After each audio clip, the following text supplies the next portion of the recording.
Ginger Snaps 2. I've got mixed feelings about Ginger Snaps 2. I'd say it's probably about half of a good movie. Let's call it that. The story follows Bridget, now turning into a werewolf too, who's keeping the curse at bay by injecting herself with wolfsbane. In case you're wondering, yes, it has the same humor as the first film. It was written by the same person, so it has a similar feel to the first, if not a more grown-up setting. And to give the movie credit, it's not just a regurgitation of the first. So yes, the curse is still a metaphor, but the theme this time is drug addiction. Bridget needs the wolfsbane to hold off the curse, even though the thing that's saving her is also killing her. The first half of the movie is a drag. Bridget is taken to a rehab center and it goes very slowly.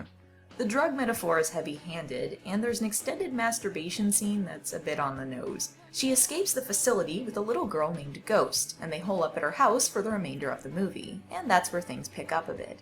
Ghost at first seems like a really annoying child character, and sometimes, admittedly, she is. But I liked the dark humor that came with her, and her character's story was worth it in the end. I dug her fascination with horror comics and her bizarre dialogue. Here's a bit of what Ghost is like. Good luck on your sad journey to the other side, Beth Ann. I'm sorry you were such a cunt.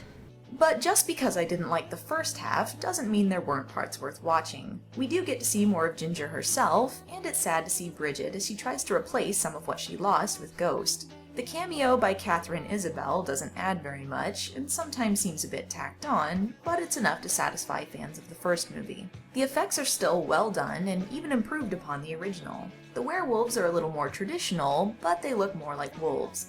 And the gore effects are still present, but unfortunately a little more toned down. You do get some wince-worthy moments though. The sequel's strength, like the previous film, is taking what the audience expects and turning it on its head. The film takes many turns that are unexpected, and it never seems telegraphed out. For me, that's what keeps the movie from being a bad flick. I think the pace needed to be picked up in the beginning, and it wasn't as strong as the first movie, but it's still a worthwhile continuation.